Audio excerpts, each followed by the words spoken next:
We just lost 2 federal agents. They suspect someone in the White House of being involved. You're after me now, aren't they? Go! I have orders to protect you with my life. The more you know, the more dangerous this becomes. You have no idea what you're getting into. Oh my gosh, is this what happened to Brian?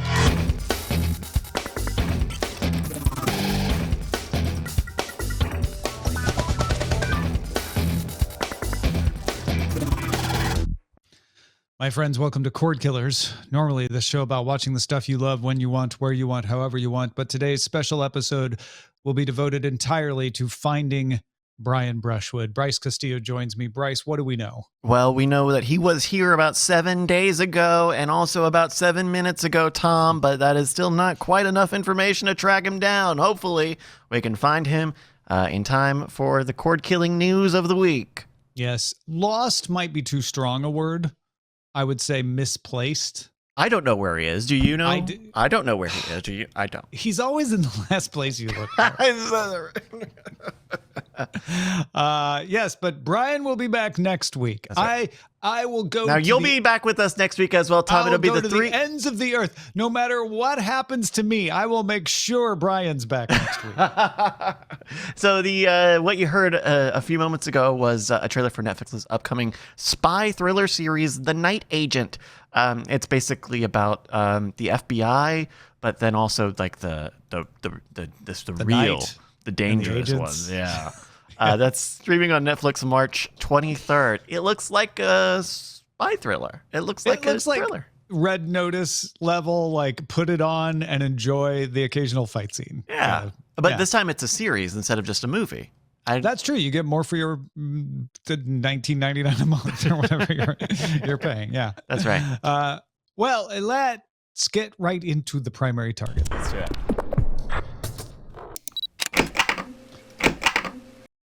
David Pierce has been writing tech news for a couple of decades now, I believe. I'm a big fan of his work, and he wrote an article for The Verge called "All the Streaming Boxes Suck Now." There are no good streaming boxes, and I blame everybody. It's as incendiary as that headline is. It's actually a very reasoned look at what the problems were with streaming boxes. He asserts that streaming boxes have no imagination. They're just cheap hosts for apps. They're stealing their interfaces from phones. They fulfill none of the promise of what streaming boxes could have been. You cannot turn on a box and just say the name of what you want to watch and start watching it. I mean, yes, you can sometimes. We talked about this on Daily Tech News Show, and a bunch of people were like, well, I'm able to do that with this show on this platform. But he's like, you can't be sure. A lot of times they won't have the thing, or they can't find the thing, or the thing is available in the wrong place. It's just not something that works reliably. He sums it up as the state of the set-top box world is like the industry agreed software is king, and then immediately threw the iPhones, Galaxies, and Pixels out of the market, leaving us to choose among TracFone, Blue, Motorola, and nothing else. Ouch. So why is this? The culprit that Pierce identifies is streaming services themselves. He says they want you to only use their app. They're looking at it as we are the platform. So they keep their data away from other platforms, not all the time, but a lot of the time. And they try to get you to subscribe to services from within them if they can, like Amazon Prime Video, for example. The platforms also have conflicts, like their own streaming services. Apple has Apple TV Plus. Amazon has Fire TV and Prime Video. Google has YouTube TV, and Android TV. He points out that TiVo and Slingbox were more powerful hardware than what we have now, as far as comprehensiveness and ability to just get what you want to watch in front of you quickly. He gives partial credit to Apple TV. They have a nice little tracking feature, just not everybody plays with it. NVIDIA Shield is probably the closest to giving you exactly what you want, but even those have shortcomings. So Bryce, is Pierce right? Do we want the Samsung Galaxy S23 of TV streaming boxes, or are we fine with the cheap streaming dongles and the OS built into our TV as long as we can watch our stuff?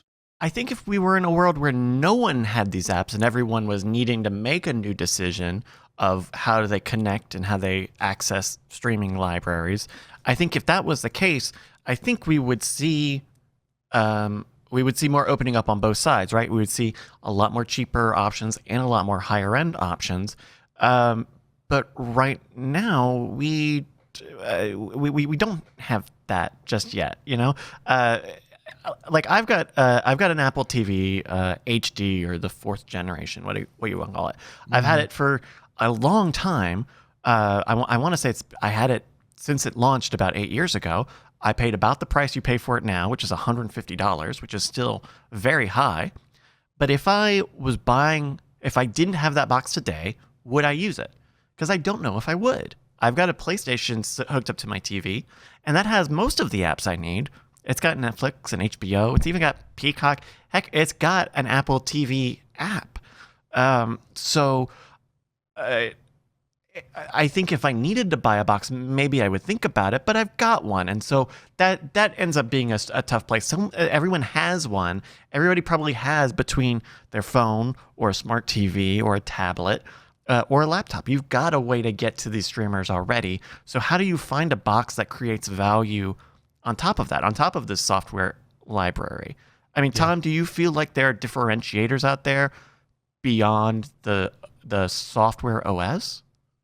No, and I think that is the problem, because the platform makers, the Amazons, Googles, and Apples and Nvidias, they're making their money elsewhere. They're using the box as a way to get you into GeForce Now, Apple TV Plus, Apple TV One, Amazon retail. Please buy our stuff. And so they're not incentivized to make the box good. Whereas TiVo, that was their business. I mean, yes, they also sold you a subscription to the guide data, but the TiVo had to be good to get you in there. And so I agree that TiVo was excellent. It was able to put everything you watched together in an easy to manage list. Whatever the most recent thing that it recorded that you watched was up at the top. It even started to add in apps for Hulu and Netflix and things in the later days, and integrate that into that system of like, hey, that show, it's over there. I really wish someone was making a very good television box, or even one of the operating system makers. Maybe LG could do this with WebOS if they tried. Just make a really good interface where I don't have to think. I think we've all got a little bit of Stockholm syndrome of like, yeah, I mean, how hard is it to remember that this show is on Netflix? And it's not that hard, but it could be better. It could be you turn it on and immediately it's like, these are your 3 top shows that are available to watch now. And this is the next one that you haven't watched. Here are some things that we know you want to watch. You have told us, or we can figure it out with a little machine learning. And yes, I can hear some of you saying, well, my Fire TV does that. My Android TV does that. But it doesn't do it well. Kinda. I mean, it pretends to do it, but how many times have you been like, oh, wait, the show I want to watch isn't up there for some reason? Or those recommended things, those aren't really things that I want to watch. Like, it could be so much better. Right. Not to mention, if the show or if the service you want to watch is not a part of that aggregator, then what is the value of it, right? If Netflix doesn't pop up in this universal search, or if Netflix titles don't show up in a voice response, then the value, just the functionality to the user is chopped at the legs to begin with. But like, how do you solve that? Make another one of these aggregator apps, right? Make another Apple TV app? From the device maker themselves. And it has to come from the business getting mature enough that Netflix will agree to be indexed. That standard business agreements are agreed upon. Because Netflix will do this. Verizon was advertising all over the Oscars their Verizon Plus or their Plus something, but you have to be a Verizon subscriber to take advantage of it. However, Netflix is a part of it. You can add your Netflix bill to the Verizon bill. It's like they were able to come up with an agreement with Netflix for this. Why can't other people do that? I don't want it tied to a phone carrier. I don't want to have to switch my phone number to a new phone carrier to get easier billing or potentially better tracking of the shows I watch. I want it to be a service, and we're going to have the shakeout to see which of these services don't work.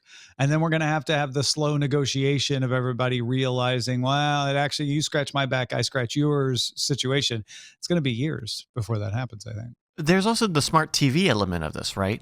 It is very hard to find, especially a large size or a high price TV right at the moment that doesn't have a smart TV operating system in it. You know, I'm a particular shopper, but generally I don't want a smart OS. I don't want a remote that might listen to me other than the Apple one. Like, I have a certain amount of trust in the Apple microphone thing. Yeah, you're fine Apple listening to you. Right. But between the TV manufacturers and whatever OS software pane that you take on, there being a secret. I don't want to paint a picture that there's anything untoward happening, Tom. It's cabal. But the smart TV stuff seems especially sketchy because it's not like you know what you're getting into. It's not like you know what Samsung is doing if they're sniffing your traffic or if they're keeping an eye on what's being displayed on your TV. Yeah. I think there's concern there, and I don't think it's outlandish. I think sometimes people overreact to it, but Yeah. I think the thing with TV operating systems is you can't change them. Yes. You know, like I have the LG TV. It has WebOS, and it's a nice OS, but I never use it because I don't want to rely on it. I don't want to have something that's tied to the television. And yeah, there's a business interest in the TV tracking you and selling ads to you. I don't think it's that nefarious, but I don't love it either. And you don't have an option if you rely on the TV OS, whereas I do have an option if I, as I do now, use an NVIDIA Shield TV and an Apple TV as my two ways of watching things depending on what I'm watching. So Jabra Aruge is throwing out the time-honored trope of it's kind of like we need a service that let's call Comcast or Xfinity, who has everything you want for one monthly fee. Yes, except Comcast, Xfinity, or Charter, or Spectrum did not have everything we want for a reasonable monthly fee. They didn't give us control. So what we want is just what we want, not everything else, just what we want, easily managed. And you know, a single payment I think is a single place we pay to is kind of a nice perk too. But I don't think we want cable. We definitely don't want them deciding what channels we get, and we definitely don't want them saying this is the price you pay and you have no other option because there's no one else you can go to. So I wouldn't give up those big advantages that we've got where we have choice over what we pay for. We can decide how many of these channels we want to have, Netflix, Hulu, etc. I would never give that up. I would like there to be multiple platforms, and I want it to be multiple platforms we could choose from that all had the ability to add these services to. And whether that's an Apple TV platform or whether that's an Amazon Prime Video platform, I think that remains to be seen. But just to make it easier to manage these channels and make it easier for us to just watch. Brian's always talking about this. Just watch what we want to watch without having to know where it is. Yeah. I think, you know, you mentioned this near the start of the segment, Tom, but remembering where something is on is not it's not a particularly helpful skill to have. No. It's not something that getting good at does anything for you. It's a thing we've all kind of convinced ourselves is not the hardest thing in the world to do, but is not perfect. And ultimately, we probably shouldn't need to think about it too much. Certainly not where we are today. I think the problem is this is not going to get solved until the market for these channels shakes out. We're in a huge period of disruption to the industry, the likes of which we have not seen since the 40s, when all the radio broadcasters went into television, and we weren't sure who, you know, can NBC radio survive in television? Can the mutual broadcasting system survive in television? Well, now we know the answer. One was yes, one was no. Yeah. So we're in that situation where, like, yeah, we're going to end up with fewer services. We're going to end up with fewer platforms. There are going to be some standards that they all coalesce around of like, oh, this seems to be what people like and what people work. And only once the business plans have consolidated and we kind of know what the landscape is, and like I've been saying, that's probably not going to happen until 2024, only after that will they start to refine, as long as there's decent competition and multiple platforms, into, okay, well, these are your options, and let's make a better user experience. They don't win by competing on your user experience at this point. Yeah, and I think we'll talk about more of what you're mentioning in a bit here, the idea of the streamers themselves actually shaking out. Because right now, in terms of the hardware makers, people who are making streaming boxes, they are commoditized, and I guess you do see white label or off-brand streaming boxes out there, but there's only so many players in this space, and I think it's not. I think everyone, from the hardware to the software to the content, are all waiting to see how all of this shakes out. Yeah, because I think people will play along with each other better once the known players shake out of all of this. I'm going to say something that sounds ridiculous, and then I'm going to explain why I don't think it's ridiculous. Okay. Right. Someday you may see Apple TV Plus available as an add-on to Prime Video, and Prime Video available as an add-on to Apple TV Plus. Now, if you don't know what I'm talking about, with Apple TV Plus, you can add on Paramount, you can add on Showtime, you can add on AMC, but you can't add on Prime Video. Prime Video, you can add on HBO and Stars and stuff, but you can't add on Apple TV Plus. It sounds ridiculous. Why would they ever do that? They're competing as the platform, not just as the channel. They only just got Prime Video on the Apple TV app. And that's why I say it, is there was a time when the idea that Prime Video would even be on the Apple TV was thought to be outlandish, and they'll never do it because they're competing with boxes. Mm-hmm. And so I'm like, well, if they figured that out, there's a shot that they figure this other thing out at some point too. Yeah. And once they do, then it becomes easier to work all these things out. Then Netflix will share. I feel like Netflix is more likely to share with 4 or 5 folks rather than 10. And who knows where half of them scamper off to if things fall through. Yeah. And once let's say we consolidate down to 3 or 4 platforms, and Netflix agrees with one of them, well, then the others are going to fall in line really fast. So because they don't want to be they don't want to lose out to the one that does have Netflix integrated really well. And there's no precedent for this data. There's not exactly a precedent for this data to widespread, for sure. Yeah. I think there's no precedent for this show except itself. That's the interesting thing. Okay. Right? Yeah. It's like a self-reflexive, self-reflective, self-affirming, Yeah. That's why you are in charge. Patreon.com/Cordkillers, keeping us loud, live, and independent. There is no corporate master. There is no beginning or end to this show. Well, it all happens because of you. We are eternal. Time is a flat circle. And that's why you should give us $2. That's right. Your $2 an episode or month or whatever you decide to give us is what makes it so that we can traverse time and space, this mortal coil, and give you the news about all the streaming stuff. There's a version of Cordkillers where we have hot dogs for fingers. Oh my gosh. That would be delicious? No, you couldn't eat that. That would be delightful and delicious. That would be terrifying. Oh my God, I would want to eat myself. How horrific. And you can't experience that without not becoming a patron. That's right. Patreon.com/Cordkillers. Thank you for being supportive and supporting us. Let's talk about it. How to watch. Those hot dog fingers pushing the button. Ampere Analysis estimates that the amount of people in the United States will spend on video, the amount that people, not the amount of people, we're not spending people here. The amount of money that people in the U.S. will spend on video will decline 8% between this year and 2027. That includes streaming, pay TV, like cable and satellite, and theatrical movies. The amount we're spending to go out to the movies, all of it. We're gonna stop spending as much. The annual spend peaked at $1,146 in 2022 as people returned to the theaters, kept streaming services, and also still paid for cable in high numbers. The opposite is happening in Europe, though. Europe is expected to increase spending over the next 5 years as streaming services catch on in ways that they hadn't yet there.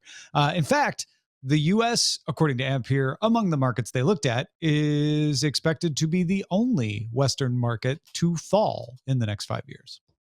is this? I mean, I read this, Tom, and I had a wave of relief reading this. Yeah.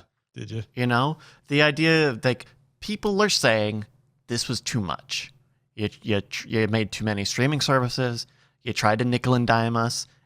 We just spent a bunch of time saying, well, you know, is it cable or is it a million different services? Right. But this feels like the signal from consumers. Hey, we're going to spend less. Some of these channels are not going to shake out. And it seems like if we're talking about 8%, that we could be talking about one or two big players at least falling out in the next few years. I mean, is that high or low to you, Tom? Two streamers disappearing? Maybe low, Okay. but not too far off. I don't think it's outlandish. I don't think it'll be less. Certainly not less than one. I think it might be more than two, though. I think it's got a chance. This is what I've been saying for a long time: is you don't have to have all of the channels. We sort of trained ourselves to think, well, when I pay the bill to cable, I get all the channels. Mm-hmm. Yeah, there might be some really odd channels like MTV4 in that digital pack that I have to pay an extra $5.99 a month for. And yes, I pay extra for the movie channels, HBO and Showtime and Stars. But for the most part, I get all the channels when I pay the basic bill. We're used to that. Now, we're still in that completist mindset of like, well, when you add up all the channels, you know, Netflix and Shudder and BritBox and Acorn and everything, how can I afford it? And I think we're finally coming around to you don't have to. You don't have to have all the channels. You don't even have to have all the channels all the time. You can just have one or two, and as Brian is always saying, cancel those and then move on to something else. And I think that's why the US is going to see that decline, is people are starting to realize the tools they have available to watch television, and they're using them more wisely as we get used to it. And we have had these earlier than other markets, which is why the other markets are still growing and we're not. Who is most susceptible to being left out in all of this? Could it? I mean, there are the big kind of conglomerate plays, right? Your Amazons and your Apples, the things that sell we're going to see add-ons. that consolidation we've been talking about, right? So who are the little fish? But then what happens to something? Well, but then you have something like Shudder. There's not a lot of horror things out there, but Shudder is a small service of its own genre, of its own niche. Are the niche things in trouble? I think the nichier things are actually going to be okay as add-ons. Yeah. So as long as you have a big company like Shudder does backing you, you can stick around as a like, hey, $4.99 a month. We have a nice built-in fan base. These shows don't have huge licensing fees. They're in our catalog anyway, whatever. We can offer that on Amazon Prime Video and make a nice profit. It's the middle ground ones. It's the Paramount Pluses. It's the ones that have multiples, where you've got Acorn and BritBox, and now this BBC documentary service that's out there. And suddenly it's like, well, how many of those do we need? Yeah. I think AMC Plus, BET Plus, those ones that are The TV kind channels of in the middle specific. ground of like, are you mainstream or are you niche? Like, I can't kind of tell. If I squint, maybe I can tell. Those are the ones that are probably just going to get folded in, bought, consolidated, etc. I wonder if there's if we see a new way of these services being sold to consumers, because right now, I mean, we've talked about, well, it's very convenient to get these. It's very convenient to sign up for them. It's easier to cancel them in most cases. I think it would be interesting to see a streamer adopt more of a non-recurring payment habit of say, hey, you want to just buy 3 months of Netflix? We'll give you a good deal on 3 months of Netflix. And if you want to subscribe after that, hey, you're welcome to. Or we'll just can't, I could see something like that. Something that follows and tries to create a trend of... That's hard to price in, though. It is. The problem with that is subscription revenue models are built on the fact that you forget to cancel. Yeah. And so at the moment that you take away your advantage there, do the numbers work out, right? I mean, do enough people, I guess, Brian's talked about this before, I'm sure. Like, could you create a compelling enough like trend, right? I guess what I'm thinking is it would have to be more than, it would have to be every streamer basically saying this or offering this type of thing. Hey, you can sign up for us and get us every month. It's the whole thing. That's an option. Or, hey, buy a month. Hey, don't you want to catch up on The Mandalorian and all this other stuff we've done in the past 6 months? Here's a 2-month pass, and then and then you've got and then at least you've got people in the funnel. We've seen so much of like moving to fast, having fast options like Freevee, like a Pluto, like a Zumo. Yeah. Because there's a space for that. There's a space in the funnel for free. There's a space in the funnel for cheap. There's a space in the funnel for short and non-committed purchases.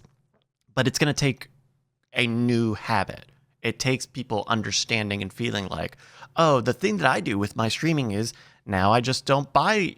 Now I don't sign up for I just buy X months at a time. I think that's a whole different world, but it could. Well, there are people who will do that. There are people like Whistler34 in our chat who keep a spreadsheet of bills so they know when the bills are coming out and what to pay. Yeah. Most people aren't like that. Yeah. And most people are going to look at that and like, well, but then I'll forget. Like, I don't want to fall behind. I don't want to have to think about it. I just want to sign up. I just want to pay the one bill. That's why everybody's like, I just want to pay the one bill, right? They don't want to have to manage their subscriptions. So, and yeah, you have competing interests. Yeah. You have competing interests. And that's really difficult to be, because if you're Netflix, you want people to pay you and you want them to stream as little as possible so that your costs are, your operating costs, your licensing costs are down. You don't want someone who watches everything, because someone who watches how much everything. That's true. I think you're probably right to a certain extent, but a lot of times you have to pay the license whether it's streamed or not. Just having it available is costly. Sure. The least acceptable amount, I guess. Yeah, the operation of the bandwidth is where it would get costly. But I'm not sure what the gradations are. It's like once you've paid for a certain size server and a certain provision of bandwidth, there's a lot of room to wiggle in there. Well, if you know, please email us, cordkillers@gmail.com. Let us know more about this. Tell us how we're wrong. Yes, please. Because we are. We just don't know how we are. For sure, we know we are wrong. Yeah. Let's talk about what to watch and Under Surveillance. Not like real estate. It's all about location. Under surveillance. Variety's sources say that Patty Jenkins' Rogue Squadron movie, as well as Kevin Feige's unnamed Star Wars movie, have both been shelved, not being developed anymore. However, they are not shelving all the Star Wars. Damon Lindelof and Sharpen Obey-Chinoy's movie is still in the works, as is Taika Waititi, who is writing the script for his film right now, and even, according to some, in negotiations to appear in it. That's a separate contract. It's a Hollywood thing. Deadpool 3 director Sean Levy is still in the mix as well. That one has not been shelved.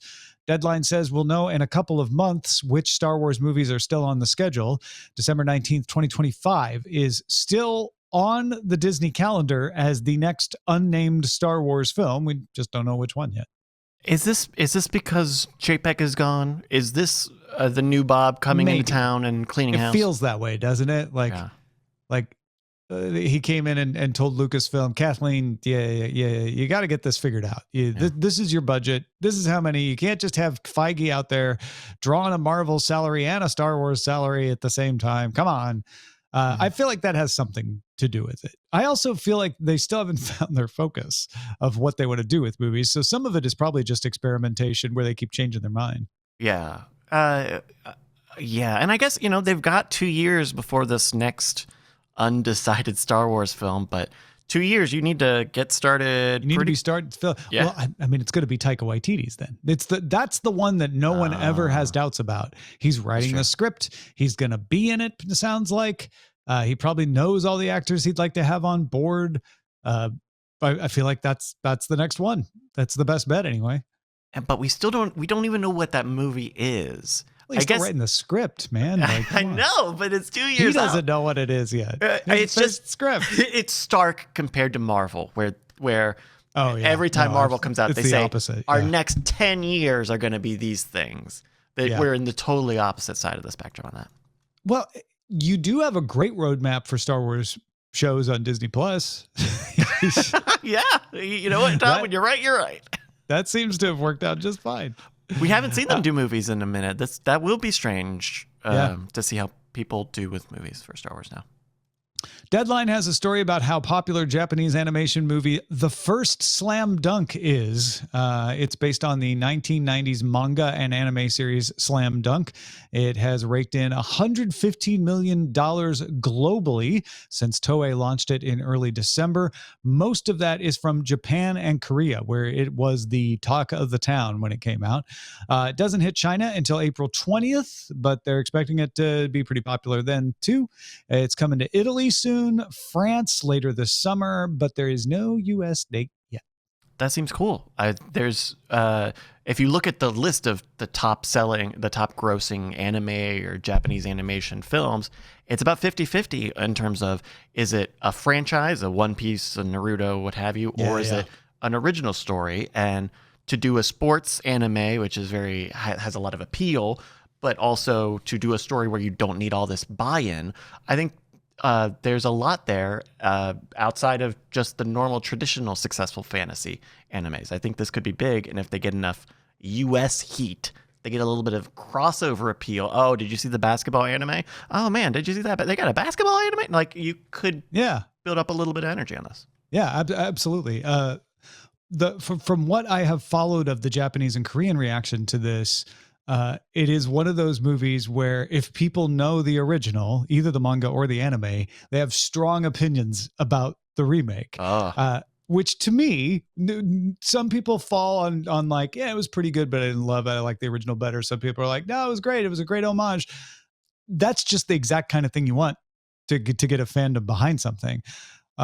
What I wonder is, even though it is based on basketball, a very American-friendly sport, it was invented in Canada, so, right nearby, and the NBA is dominant in the United States. Mm-hmm. I don't know how big the fan base for the anime and the manga is here. I'm sure it has one. I mean, if you're one part of the fan base, I'm not trying to say you don't exist, but is it big enough to have that momentum and that discussion, which then propels people to want to go see it? I guess you need. I mean, we're talking at this point. We're talking about the spark of marketing, right? You need. It's like the Terrace House thing. Like, Terrace House was a great show, but you needed someone to say, like, you got to see this X part about this is just different enough. And I think whether it's the animation style or the story, something here resonates with people. And if that gets into the conversation, I think there's excitement for anime. There's excitement for a sport anime, a big one, a big sports anime. There hasn't been one in this mainstream area yet.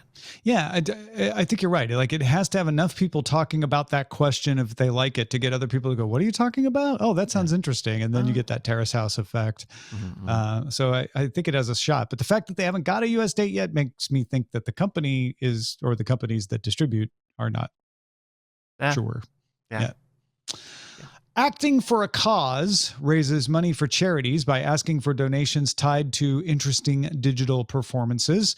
And they're working on a remake of The Room, the Tommy Wiseau film, The Room, a remake of The Room with Bob Odenkirk playing Tommy Wiseau's role. What? Proceeds from this effort will go to the AmFAR Foundation for AIDS Research. Odenkirk said on Twitter, quote, I tried my best to sell every line as honestly as I could, and I had a blast. Wow. I want to see this now. I want to see this. This seems like such a good idea. I don't know. Is anyone, are people, I guess when I saw the story, Tom, I spent a couple of minutes like, who owns the rights to The Room? Because I had seen that Tommy Wiseau was not a part of this. And so now I'm like, oh, is this like a ownership thing? But I couldn't find anything. And it's for AIDS research. So to me, that's how they get away with it. Because I, like Jabbar Arugi in our chat room, was sort of, when I first saw this, like, why?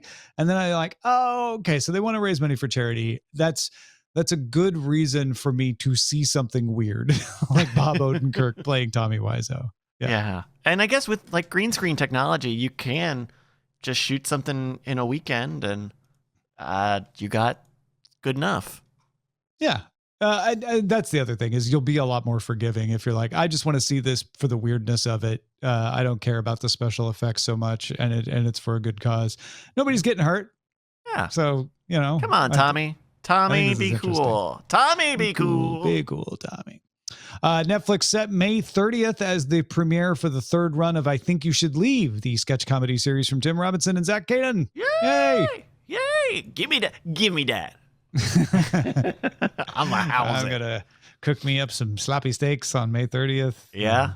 Slap them up. Gosh. And I appreciate that they gave us it's coming out in 2 months. Like, hey, we're not going to be banging the drum for a long time. You don't want to wait. The other thing I read is they said we come up with ideas as we get them and create these episodes. And when we have 6 episodes, then we put out a season. Oh, they're not like pushing against the gun to come to put stuff into this. So I feel like if you don't like this in the beginning, you're not going to like it anymore now. But if you did, you're probably got a good chance of getting more of the same. Yeah. I hadn't heard that. That's cool that's how they're approaching. Yeah. And it seems to be so far every couple of years they get enough ideas that they're like, yeah, okay, let's do another season now. They're so good and so short. So good. Brought to you by Coffin Flops. The Last of Us Season 2 will pick up the story of the second game, The Last of Us Part 2, but the creators of the show say they will take more than one season to tell that story. They did not say how many seasons that would be. HBO has approved them for a second season. They have not approved them for a third season, but that doesn't mean they won't get one. That's just kind of the way it works usually. But yeah, it sounds like next season will not be the end of the story. I mean, we do know that there is more. There is The Last of Us Part 2 video game. Yep. And there's a lot more to that. It's a more complex story from what I am told. I have not played it. Yeah. It'll be interesting to see because I haven't played the updated game, but there were a lot of things about The Last of Us that I think I wrote off as being like, well, this script is about 15 years old. Let's maybe be a little careful with it. I wonder what that looks like for a season 2 or a part 2. Yeah, which is a little less old. Yeah, where does that fit in? But I do think it's cool that Bella Ramsey is old enough that they could probably just not. They've said that they won't recast her if she doesn't want to be, which is a funny way to put that. Yeah.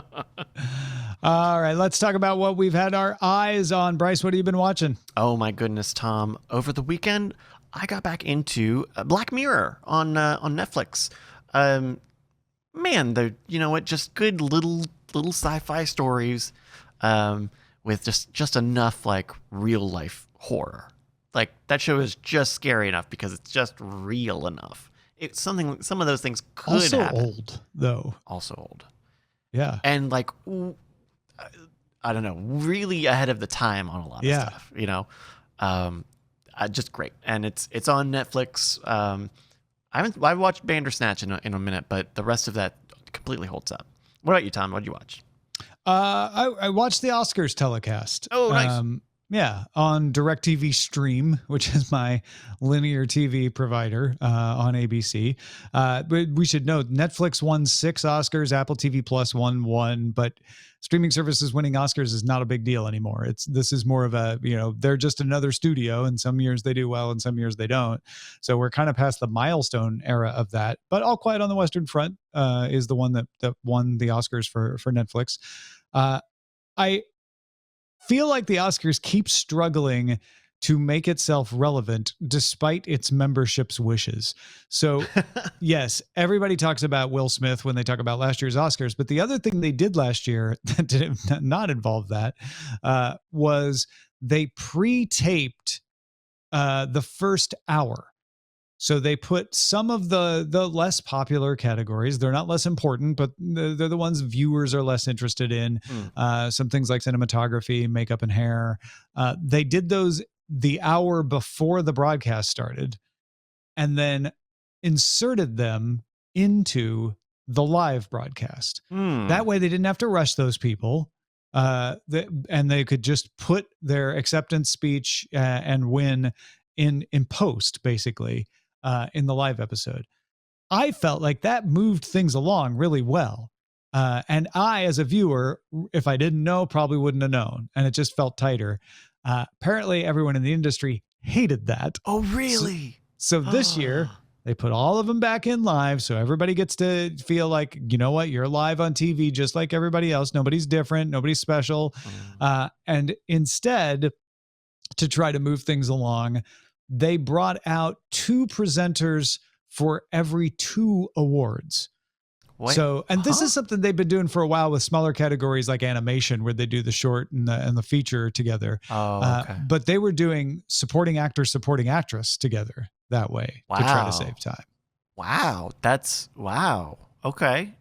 I never understand the like to save time thing. Like it's your show. Why are you make a better run of show? Because people don't watch it because it's too long. They're like, we want people to watch it. And for people to watch it, it needs to be tight and entertaining. But there's nothing entertaining about watching someone slowly walk up to the podium and then thank their mom and their cat and their agent and all the people at CAA. Like, yeah. It's tough because on the one hand, I'm totally sympathetic. If I'm the one who wins in that category, I want the chance to be able to do that just like everybody else. Why is it in the award ceremony otherwise? On the other hand, I get why the TV people are like, yeah, but that's when people tune out. They're like, yeah, this is boring. Why should I watch this? And they've done some interesting things to keep it interesting, like doing these really well edited highlight reels of the best pictures. So you get like a cool, almost like a trailer feel. They have wonderful performances of all the songs that are nominated, so it almost has a Grammys feel at times. But then you still got to hand out the awards. So what if they just played footage of the mobile application Subway Surfers inside the theater and right next to the program feed, so everyone would pay attention to the show? And because everyone wants to multitask nowadays, this gives me an idea. Do Subway Surfers on one side and then do Ooze videos on the other side.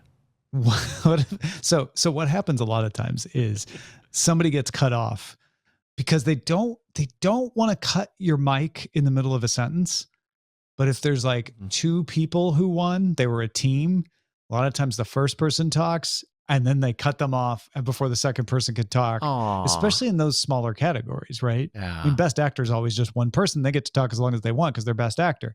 But costume and makeup, well, if the costume guy talks, the makeup person may not get a chance to talk. So, or hair and makeup, not costume and makeup. Anyway, You get my point. What if everybody has a moving sidewalk? And you get the mic is on the moving is on a separate moving sidewalk. Okay. You have until the end of that sidewalk to say your thing. I thought that this was a really difficult challenge for me to be on, but I thought the entire cast and crew was so great, and the crew and the food and the catering. It's nobody's fault. It's nobody's fault when you get cut off. It's just the moving sidewalk. Everybody has the same amount of time. Yeah, I like that. Yeah. I've solved the Oscars. You solved You're it. welcome. We done it. Just one. That's all they needed. Just one big runway. All right. What should we be on the lookout for, Bryce? Hey, we got an email from Charlie. Charlie writes, I wanted to suggest that you all watch The Devil's Hour on Amazon Prime. It came out in 2022, and as of writing this, it has a 100% and 87% on Rotten Tomatoes. I can't say much about the story or the tone of the show, as I think talking about details will spoil how it involves. In fact, I would suggest you go into the show completely cold if possible. The official description is a woman wakes up every night at exactly 3:33 a.m. in the middle of the so-called Devil's Hour between 3 and 4 a.m. The number of the beast. Yeah. Oh. The reason I'm suggesting this to you is because it has a complex but confusing story that is very well edited, so that when you get to the final episode, many or most of the story threads are tied up. I'm also suggesting it because it's a self-contained story, only 6 episodes long, good for filler in gaps of Spoilerin time. 2 other seasons have been ordered by Amazon, but I think the story is complete enough as is. Love the show, Charlie. Thank you, Charlie. That seems cool. The Devil's Hour, they got Peter Capaldi in it. I know. And Jessica Raine. Yeah. That just a couple more reasons for me to want this. This sounds really good. Thank you, Charlie. Yeah, there are 6-hour-long episodes streaming now on Amazon Prime Video. If you've got something we should be on the lookout for, please email it to us at cordkillers.com. And Tom, I don't even know how I would access that website to begin with.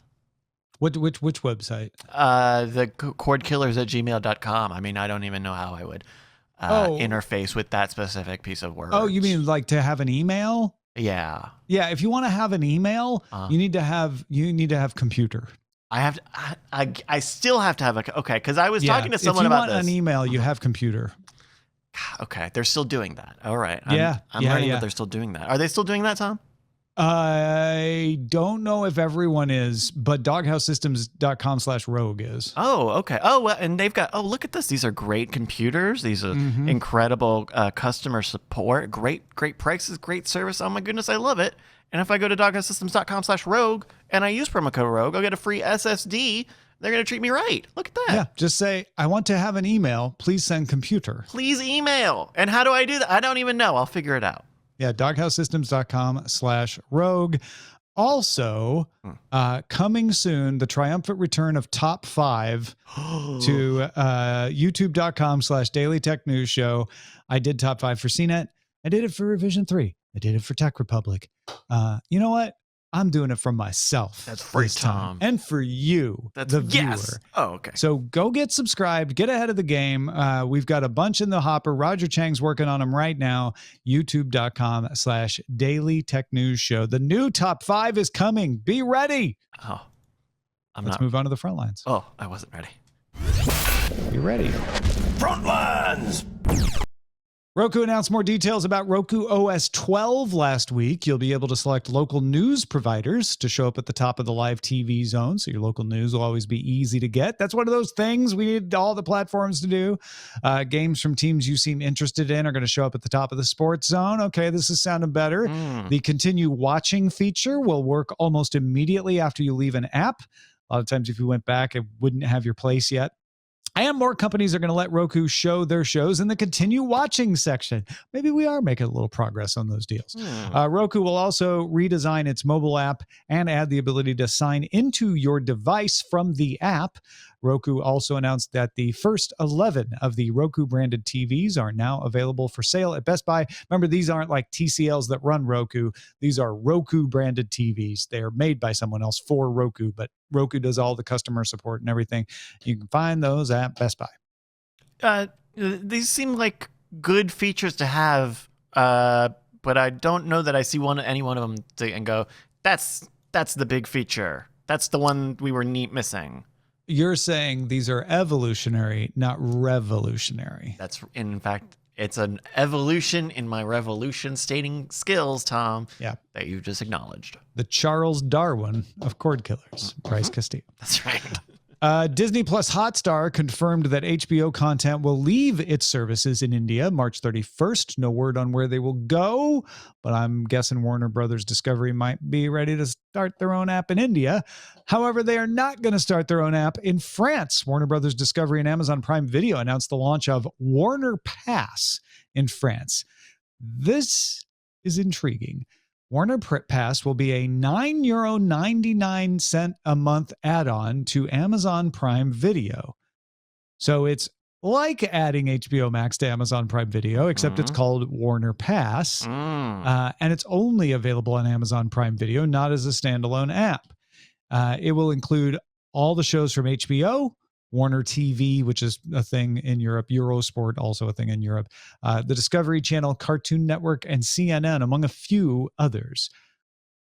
It made me think, Bryce, that if they're calling this Warner Pass, they might rebrand the new HBO Max to be Warner something. Warner Max, Warner TV. Oh, interesting. I looked at this and thought, okay, well, this I think is a hedge. This feels like a hedge against maybe streaming apps don't settle out, Tom. I mean, we did just spend the first 20 minutes of this show talking about how software is not enough. Maybe Warner Brothers are hedging in a world where maybe the a la carte ones are going to shake out. Maybe that's how you get the platform. Is Warner Pass going to show up for Apple TV Plus as an add-on in France, or is this just a Prime Video thing? That is an interesting question as well. Yeah, it is.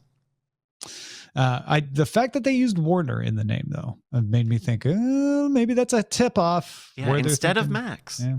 Instead of Max. I was thinking yesterday they should call it the new app. They should just call it Max Plus HBO. Max Plus HBO. Wow, I hate that. Yeah, I think I hate that. Right? Yeah. Then everyone will hate it. Everyone will be so mad at Max Plus HBO. Oh, It's my like, God. wait, you're just rearranging the words? It's like how Wait, you put a plus in it. it's like how it's technically Paramount Plus with Showtime included or something. Yes. Mark my words. It's either going to be Warner something or Max Plus HBO. Those are my bets. I hate how right you sound. The NFL is going to play a game the day after Thanksgiving this year for the first time, and it will be broadcast on Amazon Prime Video for free. Amazon's making this available to non-subscribers. You do not need to have a Prime or Prime Video subscription to watch it. You will only need the Prime Video app. This seems big. I could see Amazon do something audacious with these, but I know this is not their first foray into football streaming. But I could see Amazon do one of these streams, if they haven't already, where the only ads that they run are for Amazon branded things. And the conglomerate is so big it can be between housewares and TV shows and movies and Oh, you're so right. and other subscriptions and don't you need some It's motor Black oil? Friday. Just the Black Friday sales on Amazon.com alone, right? Yeah. Plus all the other stuff you're mentioning. I mean, I'm sure there will be ads for non-Amazon things. There will. You're right. But this thing's going to be covered in Black Friday Amazon sale.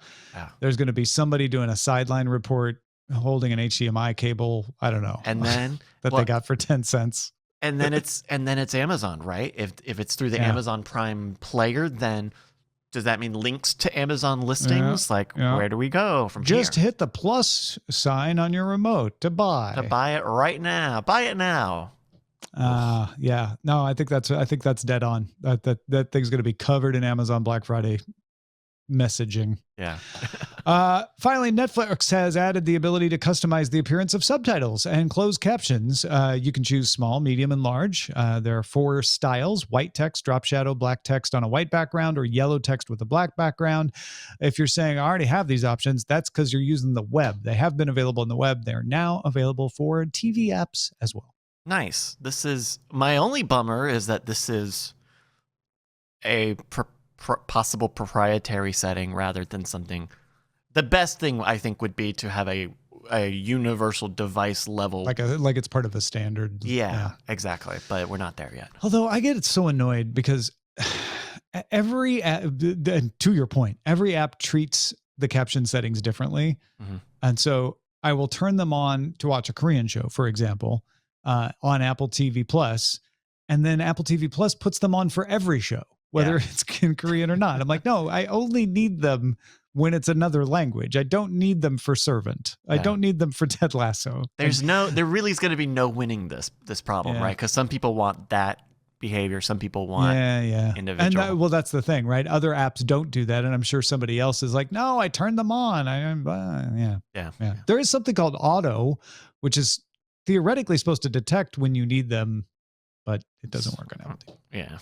A few other notes here. Disney Plus released a trailer for American-Born Chinese, starring Oscar winners Michelle Yeoh and Ke-Huy Kwan, and teasing a guest appearance from Stephanie Su. All 3 of which were in Everything Everywhere All at Once. American-Born Chinese is based on a graphic novel, I believe, and it's coming May 24th. Nice. The final trailer for Super Mario Brothers, the movie, came out. That hits theaters April 5th. Remember, it's coming a couple of days early. Mike Judge's Beavis and Butthead returns to Paramount Plus for its 2nd season, beginning with 2 episodes on Thursday, April 20th. Disney released a trailer for the live-action Little Mermaid, starring Halle Bailey of Chloe and Halle fame as Ariel and Melissa McCarthy as Ursula, premiering in theaters May 26th. Hulu released a new teaser for Only Murders in the Building. No date on that. Coming soon, though. They did show off Meryl Streep in that teaser. NBC News is expanding the amount of live programming on its free ad-supported NBC News Now app. Apparently enough people are watching because you're going to get 11 hours of live programming. It's 24/7, but a lot of the stuff's pre-produced. CBS Sports is launching a 24-hour free streaming service called Golazo that will stream soccer analysis, highlights, and games starting April 11th. Amazon is picking up the animated series Batman Caped Crusader that was dropped by HBO Max last August. That's going to show up on Amazon. Interesting. They're cooperating in France, cooperating here. Amazon is considering a spin-off series and films set in the same universe as the Creed movies, which is also the Rocky verse. So we're getting a Creed cinematic universe, perhaps. And Showtime released a new trailer for Yellow Jackets Season 2, arriving March 24th. Tom, how excited should I be for Yellow Jackets? What speed is the hyphy train for Yellow Jackets Season 2? Did you watch Season 1? I did not. But where's your train at? Where's the my Tom train? If I was a little bit hyphy, I'd say on a scale of 1 to 10, I'm 8. Wow. Okay, that's pretty up there. But put it this way, I have been meaning to set aside time to go to Wikipedia and read the plot summary of Season 1 just to make sure I'm not forgetting anything before I start Season 2. But I'm not going to rewatch all of Season 1. Okay. Ooh. Okay. So I'm excited. I'm excited to go back. But I want to, and I'm excited enough that I don't want to miss a thing, as Aerosmith says. But yeah. But I don't have the time to watch the whole Season 1. Okay. Interesting. March 24th. That's coming soon. 2 weeks. Let's get to the dispatches from the front.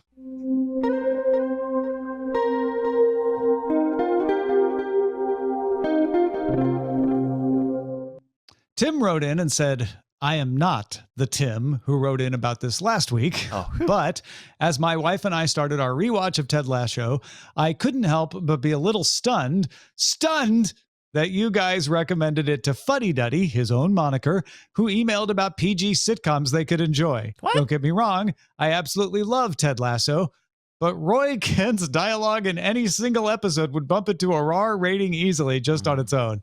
Yeah, good point. Yeah. Good point, Tim. So they use that word a little differently over there. They like saying the F word more.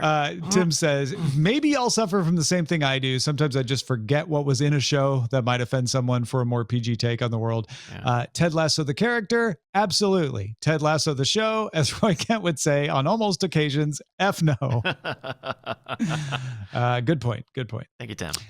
Norm Fazekas writes, hey, Brian, you were just joking, but Fresno is great. The airport is like Mueller was. Mueller being the airport in Austin back in the 90s. It's less than 2 hours from 3 national parks, and the area is affordable. Well, California affordable. Love you. Go Oaks. Ask Tom. He'll tell you what that means. Oh, Tom, is there any way that is explained very shortly? The Visalia Oaks minor league baseball team once existed near Fresno. There we go. Lovely team name, Visalia. Fresno is the Grizzlies, though. Oh, it's grizzly out there. It's grizzly out there. And James says, Brian, Justin, Tom, and Bryce. Hello. Why is Justin in this one? Because you'll see. Guys, it is time. We need to find a way to make the draft work. Oh, okay. Cut the $1 billion moneymakers, extend it out to January 1st to get 30 movies, have a second round draft in September. Whatever you need to do. The draft makes summer so much more enjoyable. I have coworkers for whom this is their gateway into the Diamond Club, and it gives us a way to bond outside of the office. The movie draft is precious. I hope to hear announcements soon. Yes, James, that would be great. We endeavor to have a movie draft again. Watch this space. Yes. Still watch this space. All of us want the same thing you do, James. All of us have done exactly as much work as you have done. We all want 30 movies to come out. No, but it is a bit of a to put it on, and with movies being a little slow to be on the uptake. This might be the year, though. This might be the year. I think so. We'll send a message out to the commissioner and see if she's feeling like we've got a good slate. Hey. Don't yell at the commissioner. You're podcasting. That is it for us, folks. As I said, I am committed to finding Brian Brushwood, whatever it takes, whatever happens to me, I will make sure Brian is back for next week's episode. Our website is cordkillers.com. Our email address is cordkillers@gmail.com. We're live on twitch.tv/Night Attack Mondays at 7 p.m. Eastern, 4 p.m. Pacific. We'll talk to you next time. Hey, Tom Merritt, what's going on? I'm just hanging out here watching this scroll go by. What are you doing? Trying to set up a bit where we thank our beautiful, beautiful patrons, all these wonderful names. I'm sorry, I'm too distracted looking at these beautiful, beautiful patron names going by. Look at that one. I mean, if you wanted to be one of these people, patreon.com/cordkillers would be the place to go. I mean, they're scratching our itch, like, because we're addicted. As long as it's consensual, like, we're addicted to their money. And love. Might as well face it. Well, God damn it. Diamond Club hopes you have enjoyed this program.